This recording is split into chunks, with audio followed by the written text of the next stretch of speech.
Quando eu tinha 6 anos, eu era pequena ainda, eu percebi que a minha família, ela conversava falando com a boca. E eu olhava e achava aquilo muito estranho, porque para mim era muito convencional conversar com as mãos. E eu disse, nossa, eu acho que a minha família tem algum problema. Para mim é tão normal. Comecei a ficar desconfiada disso, mas eu acreditava que eles tinham algum problema. O tempo foi passando, eu aprendi algumas coisas e acabei descobrindo o quê? Que eu é que tinha problema. A deficiência estava comigo. A minha família não tinha problema algum. Eu é que tinha o problema. Eu era surda. Então, os meus bisavós, eles eram primos de primeiro grau e casaram. E aí, dos filhos que foram tendo, essas gerações que foram somando, 39 surdos na família. Nossa. Eles conseguiam se comunicar com tranquilidade. Não tínhamos nenhuma barreira que impedia essa comunicação, afinal de contas, já eram 39 surdos, né? E a comunicação era feita através de gestos caseiros, sinais combinados, não era Libras oficialmente. Não. Quando eu tinha aproximadamente 11 anos, eu sabia, por exemplo, que a minha família, ela não conseguia me explicar com detalhes, assim, né? Temas, por exemplo, como sexualidade. Eles me explicavam coisas básicas através dos gestos que eu mencionei para vocês.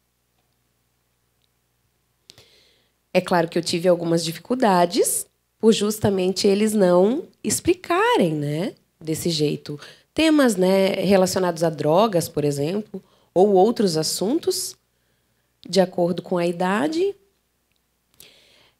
Nessa época, morava dentro da minha casa 2 mulheres, uma minha mãe e outra que eu acredito ser minha tia, não tenho muita certeza disso. A minha mãe sempre estava junto comigo. A gente tinha um relacionamento muito próximo, de muita união. E essa tia era muito estranho, assim. Ela parecia que me desprezava, não tinha uma relação de amor envolvido. Apenas um contato quando ela precisava de algum favor, como levar uma água, levar o seu cigarro, levar um cafezinho, entregar alguma coisa para ela. Apenas isso. A minha mãe, não. Ela me levava para todos os lugares, no hospital, se precisasse, na escola, fazia tarefas, passeava comigo. Estávamos sempre juntas. Após isso, quando eu tinha aproximadamente 11 anos, eu fui para a escola e aí a professora pediu para que a gente fizesse um cartão, porque o Dia das Mães estava se aproximando. Ah, ok, vamos fazer um desenho. Isso, faça um desenho bonito para entregar para a mãe. Ok, vamos fazer. E aí eu pintei, fiz um desenho bem bonito. Fui até a professora e pedi para ela, professora, você poderia escrever alguma frase em português? Porque eu não sei escrever o português perfeito ainda. Você poderia me ajudar? Escrever para mim no quadro e aí eu copio no cartão? E a professora aceitou, escreveu, eu copiei no cartão. E eu perguntei, quando devemos entregar o cartão? Aí a professora respondeu, no domingo. E eu perguntei, mas quantos dias faltam para o domingo? E a professora me respondeu, faltam 3 dias. Hoje é sexta-feira, amanhã é sábado, e aí no domingo você vai entregar. Hoje você vai chegar em casa e vai dormir, aí passou para sábado, sábado você dorme, quando você acordar já é domingo. Ok, combinado. Assim eu fui para casa e estava super ansiosa, feliz, empolgada para entregar o cartão para a mãe. Na sexta-feira eu dormi, passou a sexta-feira. Acordei e perguntei para a mãe, Ô mãe, que dia é hoje? Hoje já é domingo? Não, hoje é sábado. Ah, tá, hoje é sábado. Aí dormi novamente e acordei. E aí era domingo. E eu estava super empolgada. Peguei o cartão e fui ao encontro dela. Chamei ela e disse: mãe, olha aqui. Aí ela pegou e eu disse: o que foi? Você parece triste? Eu não esperava essa expressão. Esperava uma expressão de alegria. E ela disse: não, é que você não nasceu de mim. E eu disse: como assim? Ela disse: você é minha neta. Eu sou a sua avó. E eu disse: como? E já comecei a chorar. E eu disse: a minha mãe. E ela apontou e disse: a sua mãe é aquela ali. E aquela mulher estava deitada no sofá, fumando. E quando eu olhei para ela, ela olhou para mim e fez assim: o que foi? E eu fiquei chocada, chorando muito. Eu disse: eu não quero que ela seja minha mãe. Eu não quero, eu não aceito isso. Eu quero que você continue sendo minha mãe. A minha avó não conseguia me responder nada.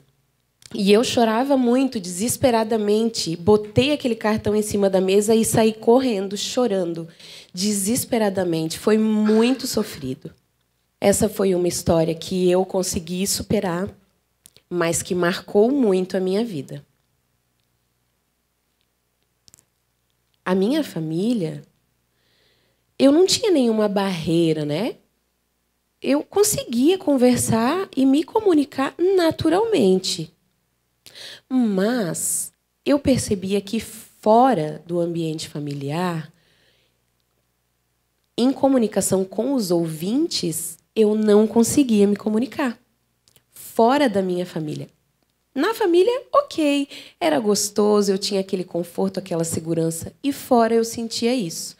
Eu percebia essa dificuldade. Então, eu comecei a namorar muito cedo, com 14 anos. E a avó, ela não me explicava, por exemplo, né, como cuidar de mim, como não ficar grávida, né, como evitar uma gravidez. Então, ela ficava junto comigo. Eu ia no cinema com meu namorado, ela ia junto. A gente ia no restaurante, ela ia junto. Nós namorávamos a três, basicamente. Então, quando a gente sentava, eu ficava o namorado do lado e a avó do outro. E se eu quisesse dar um beijão, por exemplo, a minha avó dava uma cutucada e fazia: não, que feio. Aí a gente dava só uns beijinhos, assim. Só. A mãe do meu namorado, ela me chamou um dia e me explicou algumas coisas, né, relacionadas à sexualidade e perguntou se eu sabia. E eu disse: não, não sei nada disso. Como assim? Ela me explicou, né, a respeito de camisinha, anticoncepcionais, mas temas relacionados à sexualidade, né? E eu não tinha essa informação. Eu era inocente mesmo nesse sentido. E aí, a minha avó, por exemplo, ela só me avisava: se você ficar grávida, eu te boto na rua. Você vai dormir na rua. Vai passar fome e vai ser problema seu. E eu ficava em choque com aquilo, né? Eu entendo a minha avó. Ela não me explicava as coisas. Claro, ela tinha vergonha. Era uma questão tradicional muito forte, né, de pudor, para a época que ela viveu. Eu não a culpo.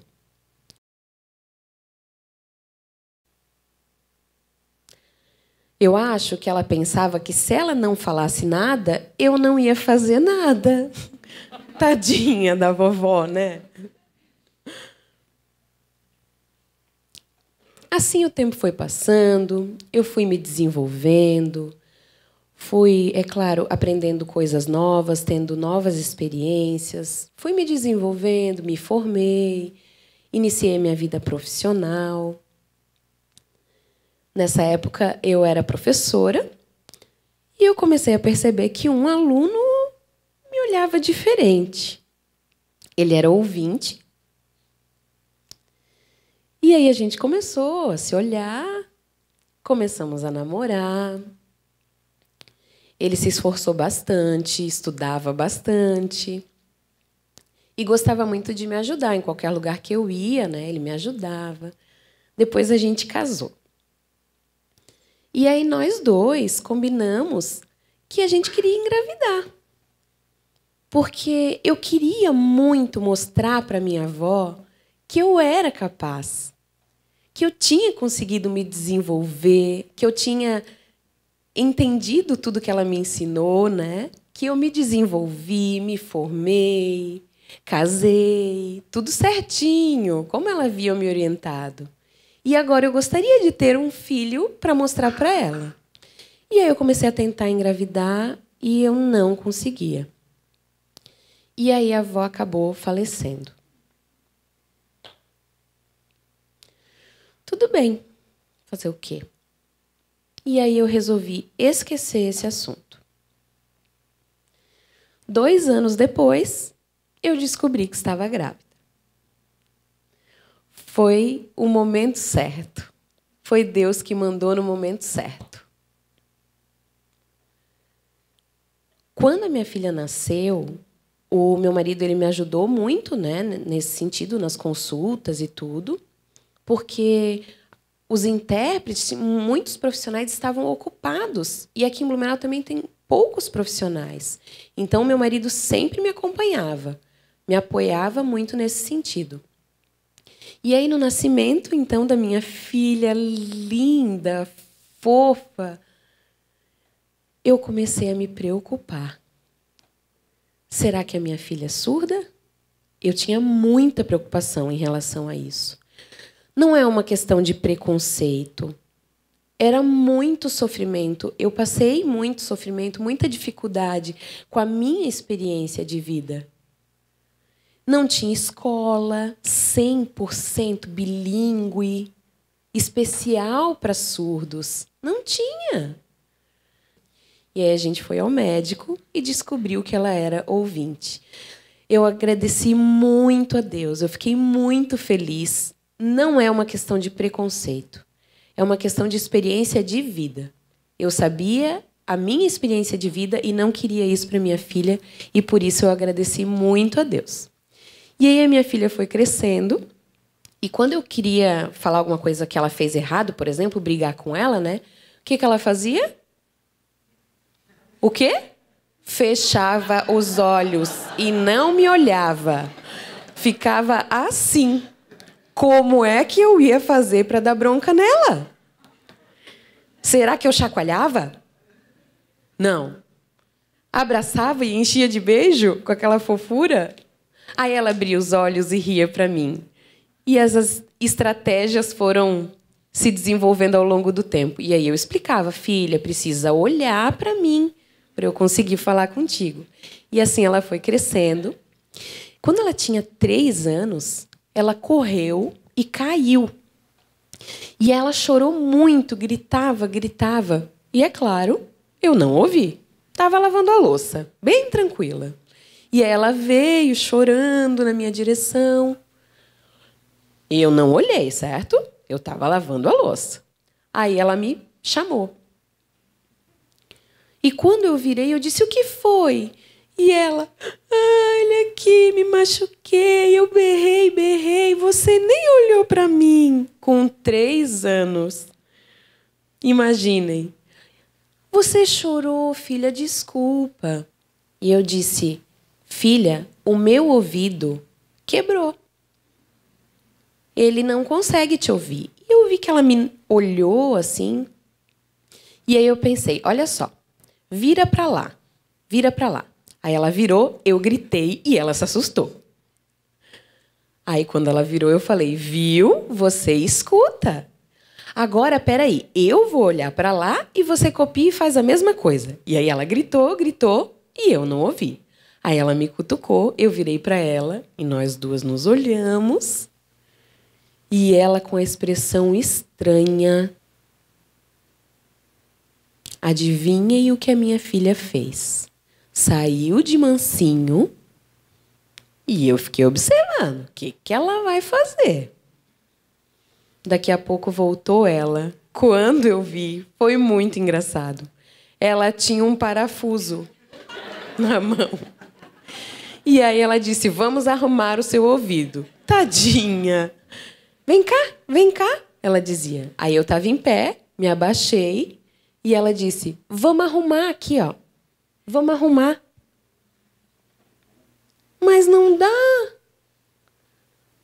Aí eu peguei o parafuso, joguei o parafuso longe. Aí ela viu e, não! E eu falei, não, filha, não dá para arrumar. E eu lembro que ela ficou me olhando assim, né, com aquela expressão. E eu disse, o meu ouvido está estragado, mas não dá de arrumar. Quando você precisar me chamar, você tem que encostar na mãe. E aí, quando ela tinha 5 anos, ela entendeu de verdade que ela tinha uma mãe surda. A gente já conseguia se comunicar um pouco. E aí, por exemplo, quando ela me falava uma palavra, eu não entendia o que era aquela palavra. E daí a gente ficava naquela situação angustiante. E eu disse, pera, vou chamar o seu pai. Daí eu chamei o pai dela na webcam, aí mostrei, ela falou com ele. E eu virei, ele me explicou, né, o que era a palavra, e a minha filha viu. Aquela dinâmica, né?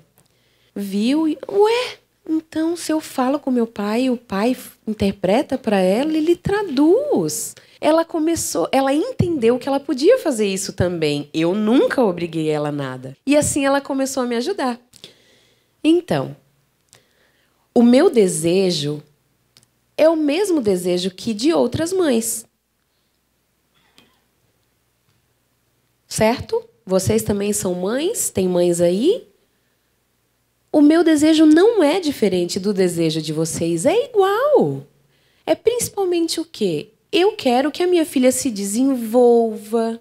Eu quero que ela aprenda, que ela tenha conhecimento de mundo, que entenda que nós temos características diferentes, independente de cor, de ser ouvinte, ser surdo.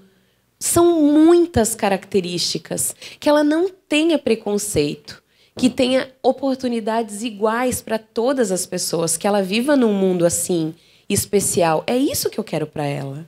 Por isso eu digo que é a mesma coisa que eu acredito que vocês querem. Obrigada.